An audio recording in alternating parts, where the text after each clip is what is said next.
Ravi colours இன்றைய trending பெண்களுக்கான exclusive கலெக்ஷனுடன் kurtis, palazzo pant, Patiala pant, துப்பட்டாக்கள், ஷேப்வேர்கள், நைட்டிகள், பிராண்டட் உள்ளாடைகளும் கிடைக்கும். ரவி கலர்ஸ், நேரு வீதி, ராஜா தியேட்டர் சிக்னல் அருகில், புதுச்சேரி. வணக்கம். முக்கிய செய்திகள். பணி நிரந்தரம் செய்ய வலியுறுத்தி புதுச்சேரியில் காலவரையற்ற போராட்டத்தில் ஈடுபட்டு வரும் ஒப்பந்த ஆசிரியர்கள். போராட்டத்தின் 10வது நாளில் ஆசிரியை மயக்கமடைந்ததால் கல்வித்துறை வளாகத்தில் பரபரப்பு. திருபுவனை தனியார் மருந்து தொழிற்சாலையில் பாய்லர் வெடித்து விபத்து. காயமடைந்த 10க்கும் மேற்பட்ட ஊழியர்களுக்கு தீவிர சிகிச்சை. புதுச்சேரியில் பிப்ரவரி 1ஆம் தேதி ஞாயிற்றுக்கிழமை வள்ளலார் ஜோதி தினம் கடைபிடிப்பு. அனைத்து மதுக்கடைகளையும் மூட கலால்துறை உத்தரவு. புதுச்சேரி பாரதிய ஜனதா கட்சி சார்பில் பொதுமக்களிடம் கருத்து கேட்பு படிவம் வழங்கும் நிகழ்ச்சி. மத்திய அமைச்சர் மன்சுக் மாண்டவியா பங்கேற்பு. நம்ம பாண்டிச்சேரிக்கு ரிலையன்ஸ் ஃபேஷன் வேர்ல்ட் வந்தாச்சு. குவாலிட்டியான பிராண்டட் ஆடைகள் கம்மியான விலையில. எங்க தெரியுமா? அண்ணா சாலை ரத்னா தியேட்டர் பக்கத்துல இருக்க நம்ம ரிலையன்ஸ் ஃபேஷன் வேர்ல்ட் தான். இங்க கலெக்ஷன்ஸ் எல்லாமே ட்ரெண்டுக்கு ஏத்த மாதிரி இருக்கு. விழாக்கால சிறப்பு சலுகையாக நீங்கள் வாங்கும் அனைத்து ஆடைகளுக்கும் சிறப்பு ஆஃபர்களுடன் நிச்சய பரிசுகளும் உண்டு. கம்மியான பிரைஸ்ல பிராண்டட் ஆடைகள் வாங்க அண்ணா சாலை ரிலையன்ஸ் ஃபேஷன் வேர்ல்ட் வாங்க. ரிலையன்ஸ் ஃபேஷன் வேர்ல்ட் நம்பர் 460 அண்ணா சாலை ரத்னா தியேட்டர் அருகில், புதுச்சேரி.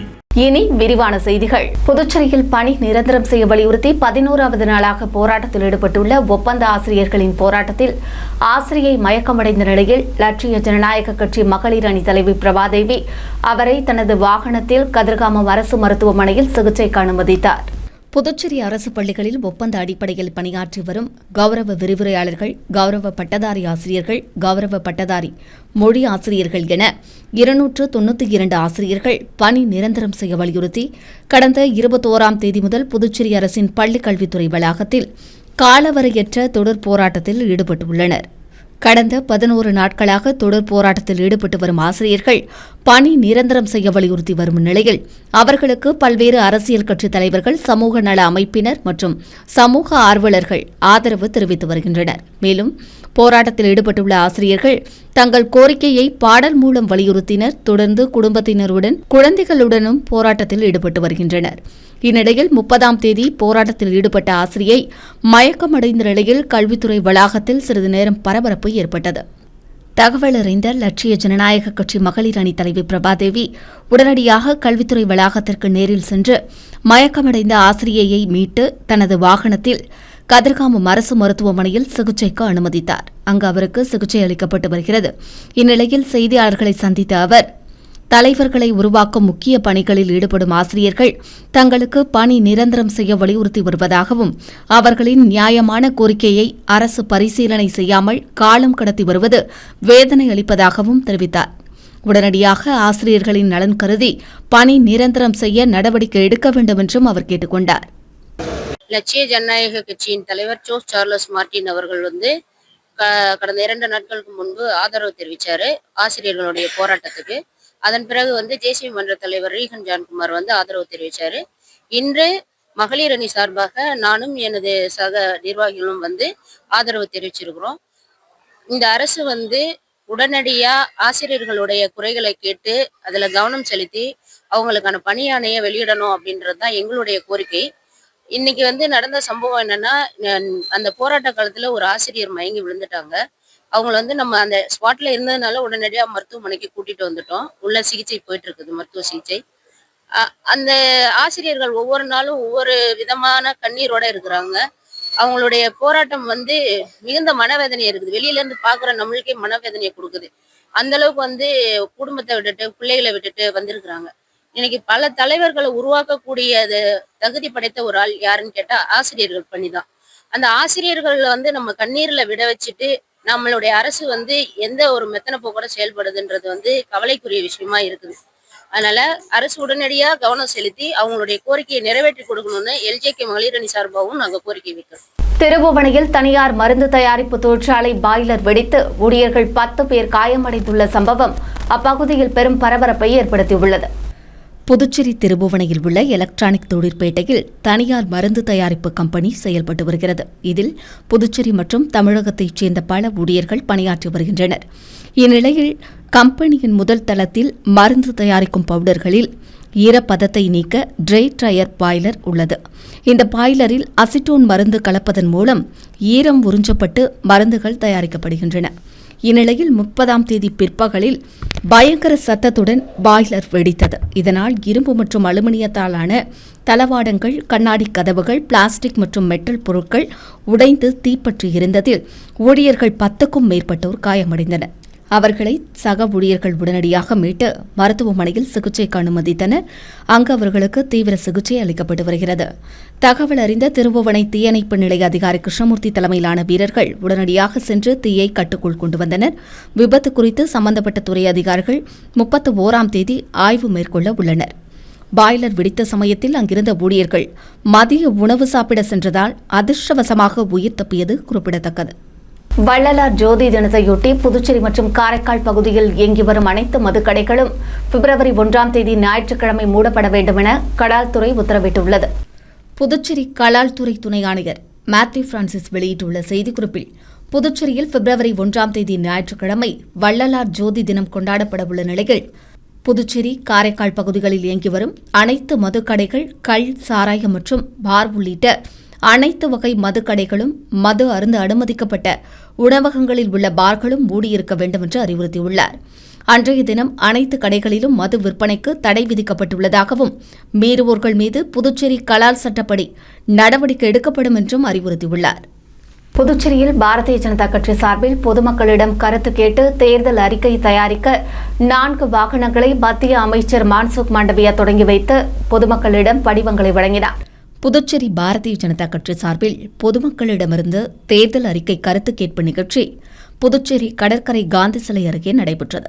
நிகழ்ச்சியை மத்திய அமைச்சர் மான்சுக் மாண்டவியா துவக்கி வைத்து பொதுமக்களுக்கு கருத்து கேட்பு படிவங்களை வழங்கினார். பாரதிய ஜனதா மாநில பொறுப்பாளர் நிர்மல் குமார் சுரானா, மாநில தலைவர் ராமலிங்கம், அமைச்சர் நமச்சிவாயம், சபாநாயகர் செல்வம், செல்வகணபதி MP, தேர்தல் மேலாண்மை குழு தலைவர் அருள்முருகன், மாநில பொதுச் செயலாளர் மோகன்குமார் உட்பட பலர் நிகழ்ச்சியில் பங்கேற்றனர். பொதுமக்கள் பலரும் ஆர்வமுடன் படிவங்களை பெற்று தங்களது கருத்துக்களை பதிவு செய்து கருத்து பெட்டியில் சமர்ப்பித்தனர். மேலும் மிஸ்டர் கால் வசதி மற்றும் QR கோடு மூலம் ஸ்கேன் செய்து டிஜிட்டல் முறையிலும் பொதுமக்களிடமிருந்து கருத்துக்கள் மற்றும் வாக்குறுதி தொடர்பான ஆலோசனைகள் பெறுவதற்கான ஏற்பாடுகள் செய்யப்பட்டுள்ளன. தேசிய ஜனநாயக கூட்டணியின் சாதனைகளை பொதுமக்களிடம் கொண்டு செல்லும் வகையில் 4 வாகனங்கள் மூலம் விழிப்புணர்வு பிரச்சாரம் தொடங்கி வைக்கப்பட்டது. புதுச்சேரியில் தொடக்கப்பள்ளி ஆசிரியர் பணியிடங்களுக்கு தேர்வானவர்களின் பட்டியல் கல்வித்துறை இணையதளத்தில் வெளியிடப்பட்டுள்ளது. புதுச்சேரி மற்றும் காரைக்காலில் உள்ள அரசு தொடக்கப்பள்ளியில் காலியாக உள்ள 181 ஆசிரியர் பணியிடங்கள், மாகியில் 9 பணியிடங்கள் என மொத்தமாக 190 தொடக்கப்பள்ளி ஆசிரியர் பணியிடங்களை நிரப்புவதற்கு கடந்த செப்டம்பர் மாதம் 15ஆம் தேதி முதல் அக்டோபர் 14ஆம் தேதி வரை விண்ணப்பங்கள் பெறப்பட்டன. இதற்கு ஆசிரியர் பட்டய படிப்பு முடித்து டெட் தேர்வில் தேர்ச்சி பெற்றவர்கள் விண்ணப்பித்திருந்தனர். இந்நிலையில் ஆசிரியர் பட்டய படிப்பில் பெற்ற மதிப்பெண், ஆசிரியர் தகுதி தேர்வில் பெற்ற மதிப்பெண் மற்றும் வேலைவாய்ப்பு அலுவலகத்தில் பதிவு செய்த தேதியிலிருந்து ஓராண்டிற்கு 1 மதிப்பெண் வீதம் விண்ணப்பதாரர்களுக்கு மதிப்பெண் அளிக்கப்பட்டன. அதன் அடிப்படையில் தற்காலிக தேர்வு பட்டியல் மற்றும் காத்திருப்போர் பட்டியல் பள்ளிக் கல்வித்துறை இணையதளத்தில் வெளியிடப்பட்டுள்ளது. இதுகுறித்து பள்ளிக் கல்வித்துறை இயக்குநர் சிவக்குமார் வெளியிட்டுள்ள செய்திக்குறிப்பில், புதுச்சேரி அரசு பள்ளிகளில் காலியாக உள்ள தொடக்கப்பள்ளி ஆசிரியர் பணியிடங்களை நிரப்புவதற்கான ஆட்சேர்ப்பு அறிவிப்பின்படி தற்காலிகமாக 179 பேர் தேர்வு செய்யப்பட்டுள்ளதாக தெரிவித்துள்ளார். மேலும் தேர்வு முற்றிலும் தற்காலிகமானது என்றும் சென்னை மத்திய நிர்வாக தீர்ப்பாயத்தின் தீர்ப்பின் முடிவுக்கு உட்பட்டது என தெரிவித்துள்ள அவர், தற்காலிகமாக தேர்ந்தெடுக்கப்பட்ட விண்ணப்பதாரர்கள் சான்றிதழ் சரிபார்ப்பின் போது அனைத்து அசல் சான்றிதழ்களையும் சமர்ப்பிக்க வேண்டும் என்று அறிவுறுத்தியுள்ளார். அதற்கான தேதி மற்றும் நேரம் விரைவில் தெரிவிக்கப்படும் என்றும், சான்றிதழ் சரிபார்ப்பின் போது தேவையான சான்றிதழ்களை சமர்ப்பிக்காதவர்களின் பெயர்கள் எந்த அறிவிப்புமின்றி தானாகவே ரத்து செய்யப்படும் என்றும் கூறியுள்ளார். தற்காலிக தேர்வு நியமனத்தை உரிமையாளர் கோருவதற்கு விண்ணப்பதாரர்களுக்கு எந்த உரிமையும் வழங்கப்பட மாட்டாது என்றும் அவர் குறிப்பிட்டுள்ளார். புதுச்சேரி வில்லியனூர் அருகே மது போதையில் பள்ளி வாகனத்தை இயக்கிய ஓட்டுநரின் வீடியோ சமூக வலைதளத்தில் வைரலாகியுள்ள நிலையில் காவல்துறையினர் அவரை தீவிரமாக தேடி வருகின்றனர். வில்லியனூர் அருகே உள்ள 10 கண்ணு பிரதான சாலையில் தனியார் கல்வி நிறுவன வாகனம் மாணவ மாணவிகளுடன் சென்றது. அந்த வாகனம் எதிரே வருவோர்களை அச்சுறுத்தும் வகையில் தாறுமாறாக சென்றது. இதையடுத்து பொதுமக்கள் தங்கள் வாகனத்தில் பின்தொடர்ந்து சென்று கல்வி நிறுவன வாகனத்தை மடக்கி நிறுத்தினர். அப்போது பதில் சொல்ல முடியாத அளவிற்கு பேருந்து ஓட்டுநர் மதுபோதையில் இருந்ததைக் கண்டு அதிர்ச்சியடைந்தனர். மேலும் மாணவ மாணவிகள் அச்சத்துடன் பேருந்தில் பயணித்தபடி இருந்தனர்.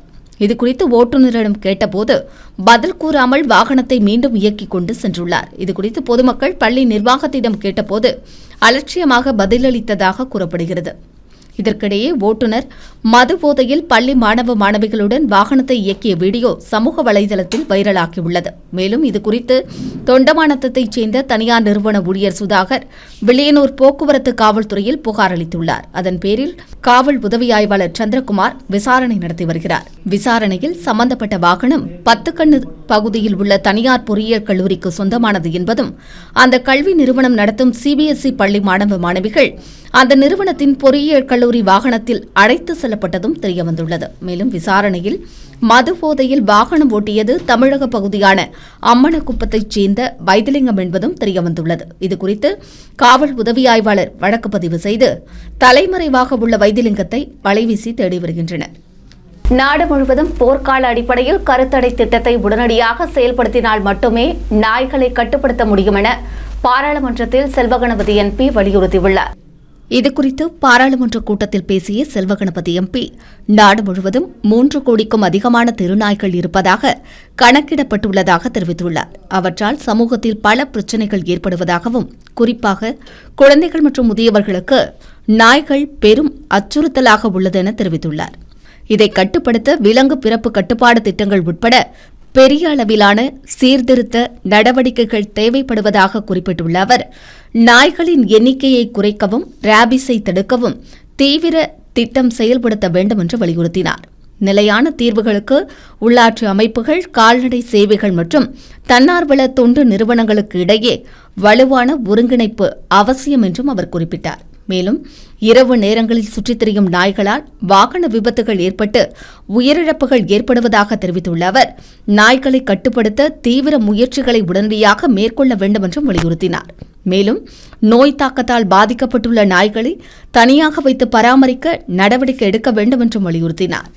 தெருநாய்கள் அச்சுறுத்தல் என்பது விலங்கு நல பிரச்சினை மட்டுமின்றி பொது சுகாதாரம் மற்றும் பாதுகாப்பிற்கு சவாலாக அமைந்துள்ளது என்றும் அவர் கூறியுள்ளார். மனிதாபிமான, அறிவியல் மற்றும் சமூகத்தால் இயக்கப்படும் நடவடிக்கைகள் மூலம் நாடு முழுவதும் போர்க்கால அடிப்படையில் தெருநாய்களுக்கான கருத்தடை திட்டத்தை செயல்படுத்தினால் மட்டுமே கட்டுப்படுத்த முடியும் என்றும் அவர் வலியுறுத்தினார். புதுச்சேரியில் தெருநாய்களுக்கு கருத்தடை செய்யும் பணி மீண்டும் தொடங்கப்பட்டுள்ளதாகவும் பொதுமக்கள் ஒத்துழைப்பு அளிக்க வேண்டுமென உழவர்கரை நகராட்சி வலியுறுத்தியுள்ளது. இதுகுறித்து உழவர்கரை நகராட்சி ஆணையர் சுரேஷ்ராஜ் வெளியிட்டுள்ள செய்திக்குறிப்பில், இந்திய விலங்கு கட்டுப்பாட்டு நலவாரியத்திடம் அங்கீகாரம் பெற்ற தனியார் நிறுவனம் மூலம் நாய்களுக்கு கருத்தடை செய்து அவற்றை பிடித்த இடத்திலேயே விடும் பணி கடந்த அக்டோபர் மாதம் நடைபெற்றதென தெரிவித்துள்ளார். பருவமழை காரணமாக இந்த பணிகள் இடையில் நிறுத்தப்பட்டிருந்ததாகவும் தற்போது மீண்டும் தெருநாய்களுக்கு கருத்தடை செய்யும் பணி தொடங்கப்பட்டுள்ளதாக தெரிவித்துள்ள அவர், பொதுமக்கள், சமூக நல ஆர்வலர்கள் தங்கள் பகுதிகளில் நாய்கள் பிடிக்கும் பணியின் போது நகராட்சிக்கு ஒத்துழைப்பு அளிக்க வேண்டும் என்றும் அவர் கேட்டுக் கொண்டுள்ளார். அடுத்து வருவது புதுவையின் இன்றைய தங்கம் மற்றும் வெள்ளி விலை நிலவரம். இன்றைய தங்கம் வெள்ளி விலை விவரம். புதுவையில் இன்றைய தங்கம் வெள்ளி விலை விவரம் வழங்குபவர்கள் முத்து கோல்ட் ஹவுஸ், பாண்டிச்சேரி. தங்கம் 1 கிராம் 14,720 ரூபாய். இன்றைய தங்கம் வெள்ளி விலை விவரம். வெள்ளி 10 கிராம் 3,470 ரூபாய். இத்துடன் ஏஎம்என் செய்திகள் நிறைவடைந்தன. வணக்கம். உங்கள் முத்து சில்க் ஹவுஸின் புதுச்சேரி நேரு வீதி வணிக திருவிழா வருகின்ற ஜனவரி 1 முதல் பிப்ரவரி 20 வரை. நீங்கள் வாங்கும் ஆடைகளுக்கு பரிசு கூப்பன்களை பெற்று உங்களுக்கான பரிசுகளை வென்று மகிழ்ச்சி அடையுங்கள். முத்து சில்க் ஹவுஸ், புதுச்சேரி. உங்கள் ஏஎம்என் டிவி செய்திகளை யூடியூபில் உடனுக்குடன் காண ஏஎம்என் டிவி பாண்டிச்சேரி சேனலை சப்ஸ்கிரைப் செய்யுங்கள். பெல் பட்டனை மறக்காமல் கிளிக் செய்யுங்கள்.